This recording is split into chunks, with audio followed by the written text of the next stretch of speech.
Yes. Sorry. Good morning. My name is Gianna Jessen, and I would like to thank you so much for the opportunity to testify here today. My biological mother was 7.5 months pregnant when she went to a Planned Parenthood and was advised, they advised her to have a late-term saline abortion. This method of abortion burns the baby inside and out, blinding and suffocating the child, who is then born dead, usually within 24 hours. And there should be a photo there. Yes, this is what I survived. Instead of dying, after 18 hours of being burned in my mother's womb, I was delivered alive in an abortion clinic in Los Angeles on April the 6th, 1977. You can see a photo as well of my medical records. My medical records state, born alive during saline abortion, 6 a.m. Ha!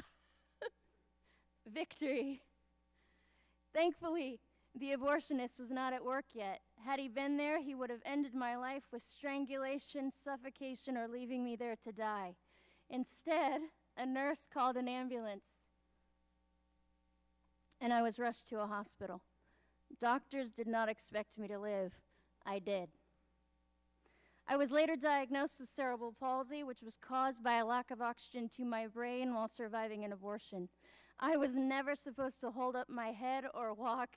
I do. And cerebral palsy, ladies and gentlemen, is a tremendous gift to me.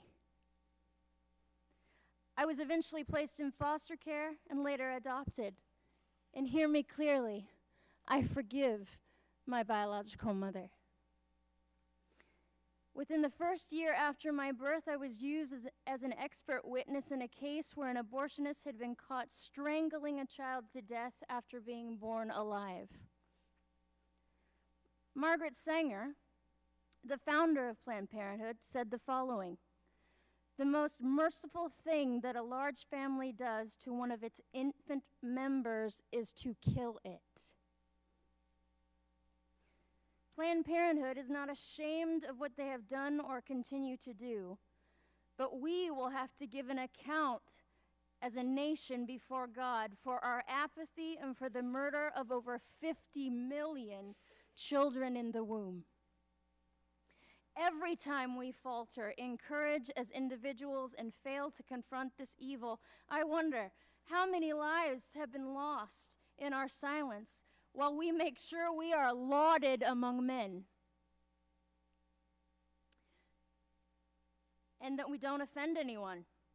How many children have died and been dismembered and their parts sold for our ego, our convenience, and our promiscuity? How many Lamborghinis were purchased with the blood of innocent children? The blood that cries to the Lord from the ground, like that of the blood of Abel. Not one of them, ladies and gentlemen, is forgotten by him. I would ask Planned Parenthood the following questions 38 years later. I would ask them these questions. If abortion is about women's rights, then what were mine? You continuously use the argument, if the baby is disabled, we need to terminate the pregnancy, as if you can determine the quality of someone's life. Is my life less valuable due to my cerebral palsy? You have failed in your arrogance and greed to see one thing. It is often from the weakest among us that we learn wisdom. Something sorely lacking in our nation today, and it is both our folly and our shame that blinds us to the beauty of adversity.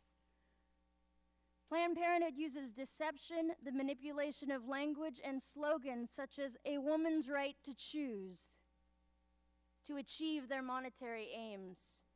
I will illustrate how well they employ this technique with the following quote: "The receptivity of the masses is very limited. Their intelligence is small, but their power of forgetting is enormous. In consequence of these facts, all effective propaganda must be limited to a very few points and must harp on these in slogans until The last member of the public understands what you want him to understand by your slogan. Adolf Hitler. We often hear that if Planned Parenthood were to be defunded, there would be a health crisis among women without the services they provide. This is absolutely false. Pregnancy resource centers are located nationwide as an option for the woman in crisis. All of their services are free and confidential.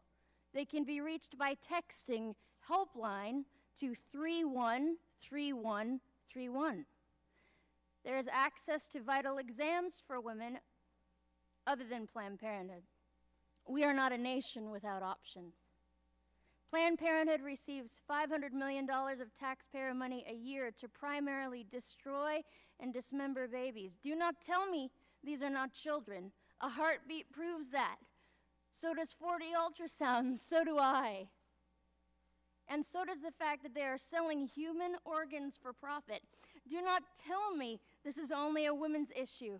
It takes both a man and a woman to create a child. And to that point, I wish to speak to the men listening to me. You are made for greatness. You were born to defend women and children, not to use and abandon us, nor sit idly by while you know we are being harmed, and I am asking you to be brave. In conclusion, let me say, I am alive because of the power of Jesus Christ alone, in whom I live, move, and have my being. Without him, I would have nothing, and with him, I have all. Thank you.